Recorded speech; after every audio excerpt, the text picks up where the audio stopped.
Thank you, Mr. Chairman, and good afternoon to you, General Carlisle. I'm sorry we kept you waiting a little bit, but thank you so much for your service to our country and for being here to talk with us about this very important topic. Because what does bring us here today is a recognition that our nation's Air Force faces a growing set of diverse and complex challenges around the world.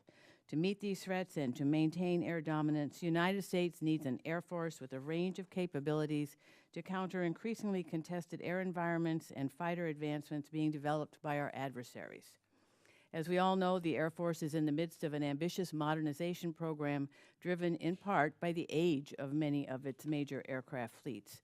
Today, 4 major programs are in procurement and 5 more are in research and development. This is long overdue, as many air power priorities have been deferred over the past decade in favor of ground force investments due to our engagements in Iraq and Afghanistan.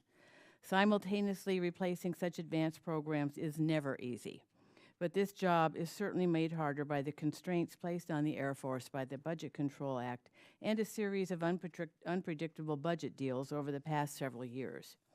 In this resource-constrained environment, I look forward to hearing more today about how the Air Force prioritizes its major modernization programs and how it aims to achieve a balanced set of capabilities to meet emerging threats.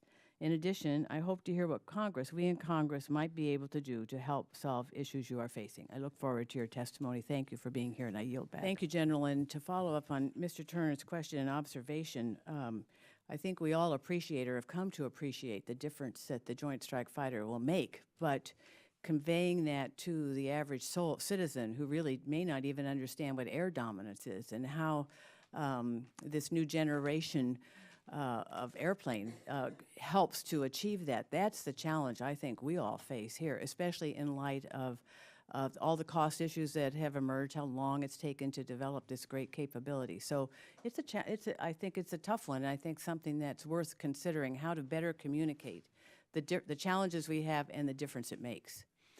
Yes, ma'am. I couldn't agree with you more, and I will tell you that part of it's us in the United States Air Force. We have to be better at telling the story, and I just got back from the Royal International Air Tattoo, where we had both an F-35B and an F-35A.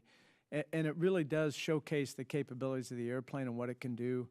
We could talk about it with our partners and our FMS customers over there.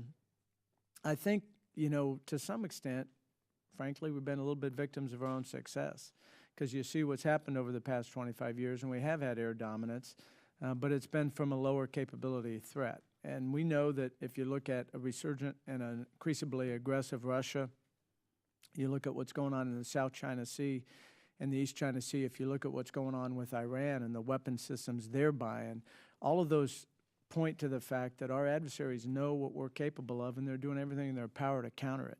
We have to be better at telling that story, ma'am. I think that's true. I just wanted to return, though, to a slightly different question, and that's that of maintaining a diverse array of capabilities as you do seek to modernize. So recently, General, the Congressional Research Service indicated that 4 procurement programs accounted for 99% of the Air Force's aircraft acquisition budget in fiscal year 16. And over the next several years, the Air Force plans on transitioning other important programs into procurement, including the JSTARS recapitalization program, as well as other modernization priorities. So my question is, General, I'm curious about your thoughts about the Air Force's plans to invest more resources into bringing these programs online while continuing to acquire current programs that have proven susceptible to cost increases, as we know, higher than predicted operations and sustainment costs and other delays. Yes, ma'am. I think in the acquisition cycle and the procurement and setting requirements and holding requirements study, we have to continue to get better. And in some of those cases, those cost increases were not necessarily a program problem, but as things changed, when acquisition programs get drawn out, then things change over time with respect to adversary technology and adversary capability in our own. So I think we really do have to get better at holding requirement study and making the acquisition process more agile and flexible, so we can acquire programs kind of in a timeline we want to, on budget and on schedule, and make that schedule agile and flexible to make that happen.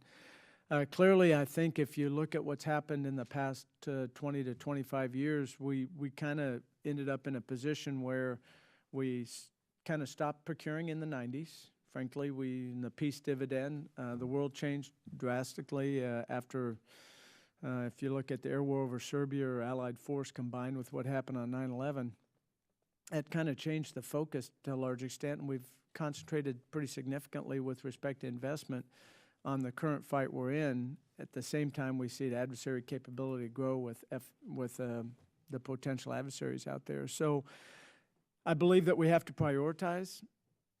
I think our nuclear enterprise has to be part of that. I think our space enterprise has to be part of that. I think our cyber enterprise has to be part of that.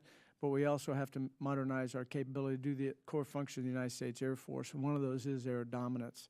So modernization of F-22, procurement of F-35, weapons, new generation weapons, and the right number of weapons to complete the task we need to. We have to prioritize those, and then we have to figure out what the nation wants us to do and what resources we need to be able to get to that point. Well, it's a daunting set of challenges and face very real fiscal constraints, and none of those things is inexpensive.